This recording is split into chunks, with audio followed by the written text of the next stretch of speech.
Hi everyone, welcome to my YouTube channel. Today I am going to show you how to do ricotone with pork ribs. The first thing I do to my pork ribs, I wash them really good.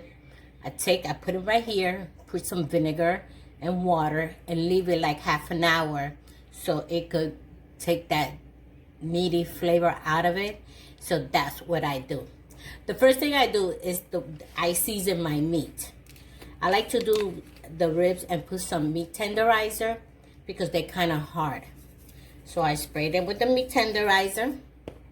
A little bit low so you can see. Meat tenderizer. I cut them in pieces. This is half. Pick them in. I cut them in half. Put my meat tenderizer. I spread them all around.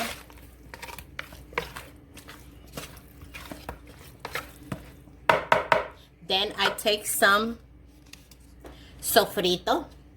It could be any kind of sofrito that you want.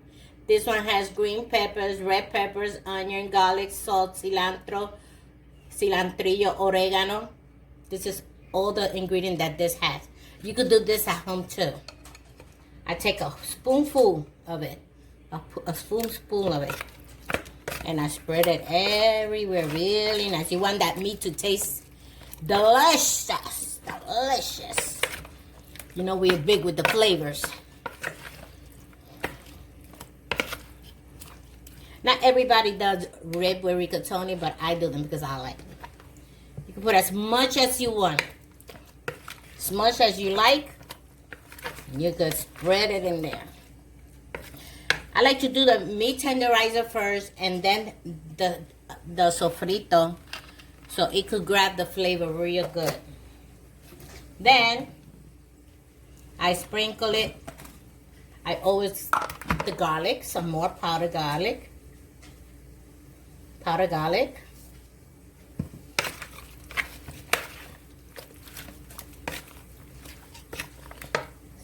A little bit more. Your garlic. Then I take, of course, can I miss in my kitchen? My sazon completo. It's called complete sazon. Spread some around. Let me do a little bit more. Then I take parsley.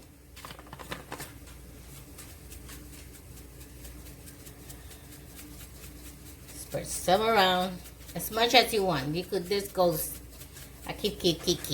Good. Then oregano. Can't be without it. Especially in a Puerto Rican kitchen, oregano is number one. And the garlic. Garlic, we cannot live without the garlic. Then you spread everything around. If you want a nice, good, tasty meat, you gotta do it this way. I usually season my meat like early in the morning, and then probably then about 5 o'clock, that is the time that I'm gonna cook. I like to have the best for me. I will recommend you, if you're gonna do this ribs, try to season it like a couple of hours before you cook it, because then all that flavor will blend into the meat and the bones, and you will have like amazing taste. Now, already over here, I'm gonna bring you over here. I already have over here in my stove. I already had started the garlic, fresh onions, and like half a cup of oil. It's already minced, so I take all my meat and I put it in here. All those flavors, put it in there.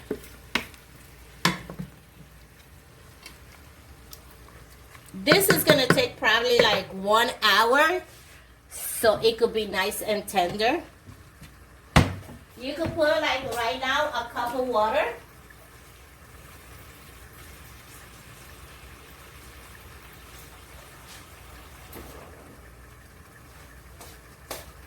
Now I put a cup of water.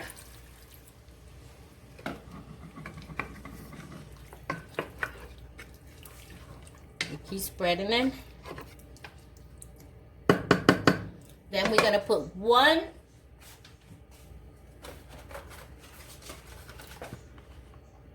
envelope of sazon.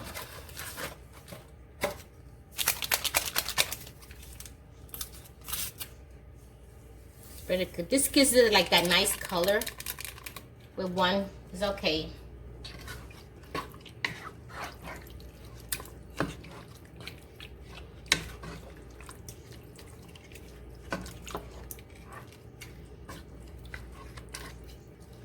Then we let this covered until it's tender. We're gonna cover this until it's tender, like halfway before it gets done. We're gonna put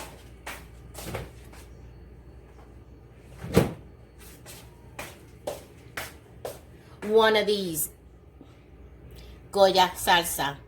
When it's almost tender, you're gonna feel it that it's kind of tender, and then you're gonna put half of this, and your thing will be done. And I will be back to show you the final results. Okay, now my meat is done. It was there, so you can see how it came out. Really nice and saucy. I left it there like an hour and a half until I could feel with the fork. You fork it and make sure that it's nice and tender. Now I am gonna put in the pasta.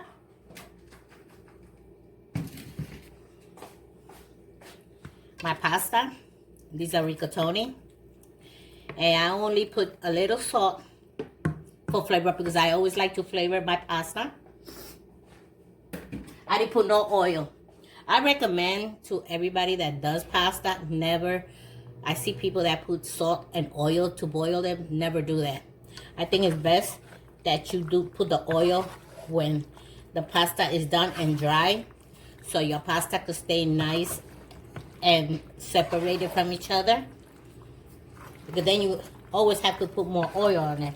So this is the way it's gonna look.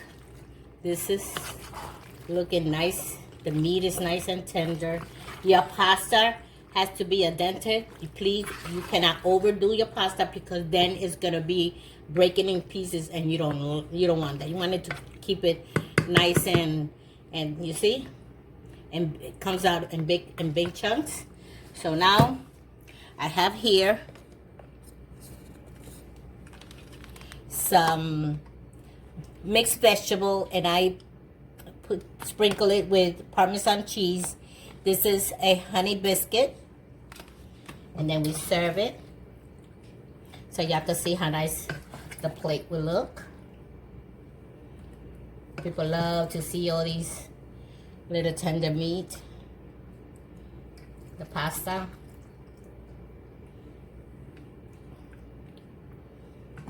And this is what you get when you're done. A delicious tender pasta. This is, and the flavor. Let's try it. Let's try it. Let's try the pasta. Perfectly. Not salty. Nice and tender. The meat is nice and tender. You could go like this. Look, even with your fork, you could go, and that's how tender it is. Your meat. Let me hold it here. Nice and tender. You could even, well, delicious. The meat has so many flavors on it that it's gonna be incredible. So this is all for today. I hope you're enjoying. I'll see you next time. A lot of thumbs up, so I could keep, the more thumbs up, the more I could keep doing more videos. The more you like it, the more I will post all of my cooking and other things that I got ready for y'all. Thank you. Bye.